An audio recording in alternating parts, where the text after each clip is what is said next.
다 함께 사도신경 하심으로 2023년 8월 18일 금요일 온라인 아침 기도회 하나님께 올려드리겠습니다. 전능하사 천지를 만드신 하나님 아버지를 내가 믿사오며 그 외아들 우리 주 예수 그리스도를 믿사오니 이는 성령으로 잉태하사 동정녀 마리아에게 나시고 본디오 빌라도에게 고난을 받으사 십자가에 못 박혀 죽으시고 장사한 지 사흘 만에 죽은 자 가운데서 다시 살아나시며 하늘에 오르사 전능하신 하나님 우편에 앉아 계시다가 저리로서 산자와 죽은 자를 심판하러 오시리라. 성령을 믿사오며 거룩한 공회와 성도가 서로 교통하는 것과 죄를 사하여 주시는 것과 몸이 다시 사는 것과 영원히 사는 것을 믿사옵나이다. 아멘. 찬송가 279장 찬송하시겠습니다.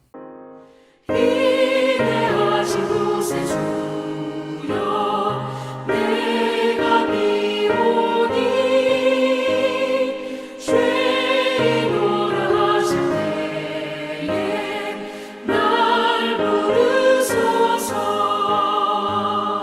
주여 주여 내가 비오니 죄인오라 하실 때에 날 부르소서. 자비하신 보좌 앞에 꿇어 엎드려 자복하고 회개하니 믿음 주소서. 주여 주여 내가 비오니 죄인오라 하실 때에 날 부르소서. 주의 공로 의지하여 주께 가오니 상한 마음을 고치시고 구원하소서. 주여 주여 내가 비오니 죄인오라 하실 때에 날 부르소서. 만복 근원 우리 주여 위로하소서. 우리 주와 같으시니 어디 있을까. 주여 주여 내가 비오니 죄인오라 하실 때에 날 부르소서. 아멘. 하나님 아버지 감사합니다. 오늘도 또 새로운 금요일 하루를 허락하시고 오늘 하루도 주님께서 말씀을 통해서 은혜의 손길로 저희들을 붙드시고 믿음의 길로 순종하며 나아갈 수 있도록 하시려고 저희들을 불러주심을 감사합니다. 하나님 오늘도 주님의 부르심에 순종함으로 나와 주님의 말씀을 이 시간에 받습니다. 오늘 베푸시는 말씀을 통해서 우리 주님께서 예비하신 하늘의 능력으로 저희 심령 가운데 가득하게 하여 주셔서 세상이 어떠한 것으로 미혹해도 결코 흔들리지 아니하고 오직 주님께서 인도하시는 길로만 순종하며 나아감으로 말미암아 하나님 오늘도 주님이 예비하신 축복의 하루가 될 수 있도록 은총 내려 주옵소서. 감사드리오며 우리 주 예수 그리스도의 이름으로 기도드리옵나이다. 아멘. 자, 이 시간에 하나님이 주시는 말씀은요, 예레미야 8장 4절부터 17절까지 말씀 보겠습니다. 저 화면을 보시면서 예레미야 8장 4절부터 함께 합독하시겠습니다. 너는 또 그들에게 말하기를 여호와의 말씀에 사람이 엎드러지면 어찌 일어나지 아니하겠으며 사람이 떠나갔으면 어찌 돌아오지 아니하겠느냐. 이 예루살렘 백성이 항상 나를 떠나 물러감은 어찌함이냐. 그들이 거짓을 고집하고 돌아오기를 거절하도다. 내가 귀를 기울여 들은즉 그들이 정직을 말하지 아니하며 그들이 악을 이를 뉘우쳐서 내가 행한 것이 무엇인고 말하는 자가 없고 전쟁터로 향하여 달리는 말같이 각각 그 길로 행하도다. 공중의 학은 그 정한 시기를 알고 산비둘기와 제비와 두루미는 그들이 올 때를 지키거늘 내 백성은 여호와의 규례를 알지 못하도다. 너희가 어찌 우리는 지혜가 있고 우리에게는 여호와의 율법이 있다 말하겠느냐? 참으로 서기관의 거짓의 붓이 거짓되게 하였나니 지혜롭다는 자들은 부끄러움을 당하며 두려워 떨다가 잡히리라. 보라, 그들이 여호와의 말을 버렸으니 그들에게 무슨 지혜가 있으랴. 그러므로 내가 그들이 아내를 타인에게 주겠고 그들이 밭을 그 차지할 자들에게 주리니 그들은 가장 작은 자로부터 큰 자까지 다 욕심내며 선지자로부터 제사장까지 다 거짓을 행함이라. 그들이 딸 내 백성의 상처를 가볍게 여기면서 말하기를 평강하다 평강하다 하나 평강이 없도다. 그들이 가정한 일을 행할 때에 부끄러워하였느냐? 아니라 조금도 부끄러워하지 않을 뿐 아니라 얼굴도 붉어지지 아니하였느니라. 그러므로 그들이 엎드러질 자와 함께 엎드러질 것이라. 내가 그들을 벌할 때에 그들이 거꾸러지리라. 여호와의 말씀이니라. 여호와의 말씀이니라. 내가 그들을 진멸하리니 포도나무에 포도가 없을 것이며 무화과 나무에 무화과가 없을 것이며 그 잎사귀가 마를 것이라. 내가 그들에게 준 것이 없어지리라 하셨나니 우리가 어찌 가만히 앉았으랴. 모일지어다. 우리가 견고한 성읍들로 들어가서 거기에서 멸망하자. 우리가 여호와께 범죄하였으므로 우리 하나님 여호와께서 우리를 멸하시며 우리에게 독한 물을 마시게 하심이니라. 우리가 평강을 바라나 좋은 것이 없으며 고침을 입을 때를 바라나 놀라운 뿐이로다. 그 말의 부르짖음이 단에서부터 들리고 그 준마들이 우는 소리에 온 땅이 진동하며 그들이 이르러 이 땅과 그 소유와 성읍과 그 중에 주민을 삼켰도다. 여호와의 말씀이니라. 내가 술법으로도 제어할 수 없는 뱀과 독사를 너희 가운데 보내리니 그것들이 너희를 물리라 하시도다. 아멘.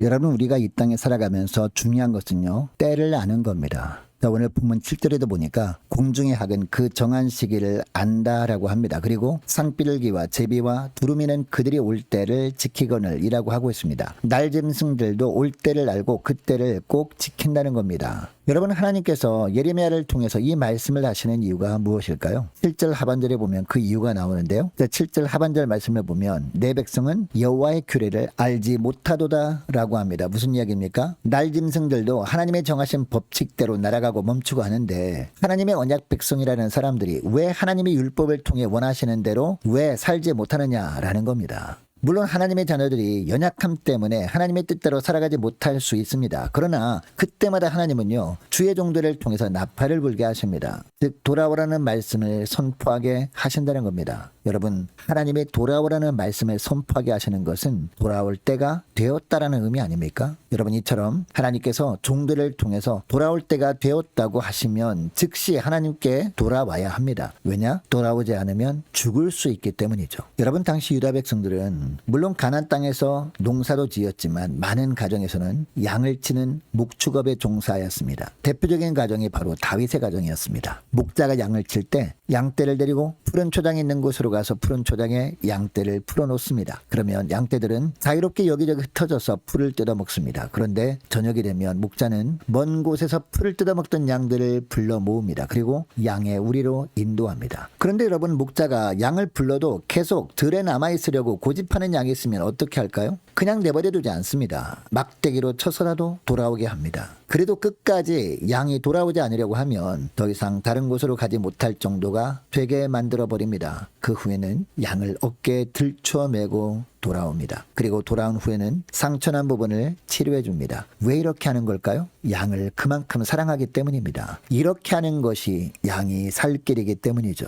시편 23편 4절 말씀에 보면요, 내가 사망의 음침한 골짜기로 다닐지라도 해를 두려워하지 않을 것은 주께서 나와 함께 하심이라. 주의 지팡이와 막대기가 나를 안위하시나이다 라는 말씀이 나옵니다. 여러분, 이 시편 23편 말씀에 보면 하나님은 우리의 목자 되시고 우리는 주님의 양이라고 합니다. 그런데 다윗이 말하는 사망의 음침한 골짜기는요, 죽음의 위기에 처한 상황을 표현한 겁니다. 여러분, 다윗은 목자 되신 하나님의 품을 떠나 살다가 이런 환경을 만날 때가 있었던 겁니다. 다윗은 자신이 하나님 보시기에 가증한 죄를 범했음에도 아무 일도 없는 것처럼 살았던 때를 사망의 음침한 골짜기를 다니던 때였다고 고백하고 있습니다. 사단의 유혹에 넘어가서 영적인 죽음으로 달려가던 시기였기 때문이죠. 여러분, 그때가 언제였을까요? 밧세바를 범하고 이 일을 숨기기 위해서 밧세바의 남편이자 자기의 충신이었던 우리아를 죽음으로 내몰고도 아무런 죄책감도 없이 살던 시기였습니다. 그런데 이처럼 다윗이 영적으로 사망의 음침한 골짜기를 지날 때 하나님은 그냥 보고만 계시지 않으셨습니다.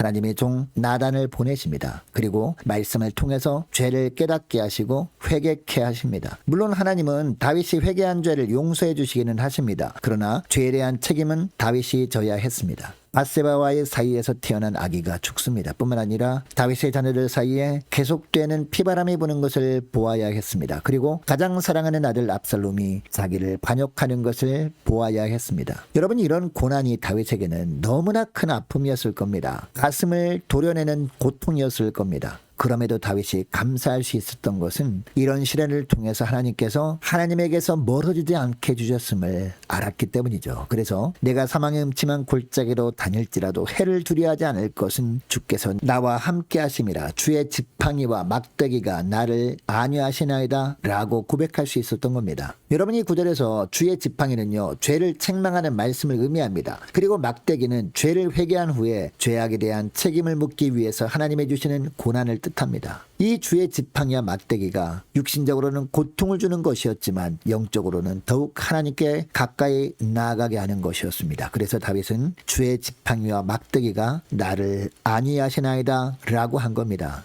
여러분, 여기서 안위하시나이다 라는 구절은요, 안심하게 하십니다 라는 뜻이거든요. 주의 지팡이와 막대기로 주님으로부터 멀어지지 않게 하심에 대해서 감사하는 겁니다. 여러분, 다윗의 시편 23편 말씀을 보면요, 다윗은 무엇을 삶의 지혜라고 여겼음을 알 수 있습니까? 하나님의 말씀을 잘 듣는 겁니다. 그리고 그 말씀에 순종하는 겁니다. 그런데 오늘 본문 8절 말씀을 보면 너희가 어찌 우리에는 지혜가 있고 우리에게는 여호와의 율법이 있다 말하겠느냐라고 합니다. 무슨 이야기입니까? 당시 유다 백성들은 하나님의 말씀보다 자기들의 생각을 더 지혜롭다고 여겼다라는 겁니다. 그리고 하나님의 주신 율법도 단지 자신들에게 축복을 주는 도구에 불과하다고 생각했다라는 겁니다. 이것을 하나님은 어떻게 보신다라고 하고 있습니까? 9절 하반절 말씀에 보면 그들이 여호와의 말을 버렸으니라고 합니다. 하나님의 말씀을 외면한 것으로 여기신다는 겁니다. 그리고 12절 말씀에 보니까 이렇게 하는 것을 전혀 부끄럽게 여기지도 않았다라고 하고 있습니다. 여러분, 사무엘하 2장 30절 말씀에 보면요, 나를 존중히 여기는 자를 내가 존중히 여기고 나를 멸시하는 자를 내가 경멸하리라 라는 말씀이 나오거든요. 여러분, 여기서 나를 존중히 여기는 자라는 구절을 하나님의 말씀을 존중히 여기는 자라고 할 수 있을 겁니다. 그러니까 하나님의 말씀을 참 지혜로 여기고 말씀의 가장 귀한 가치로 여기며 사는 자를 하나님은 존중히 여기신다는 겁니다. 반면에 하나님의 말씀보다 자기의 생각을 앞세우고 하나님의 말씀은 단지 복을 받는 도구로 전락시켜버리는 사람을 하나님은 경멸하신다라는 겁니다.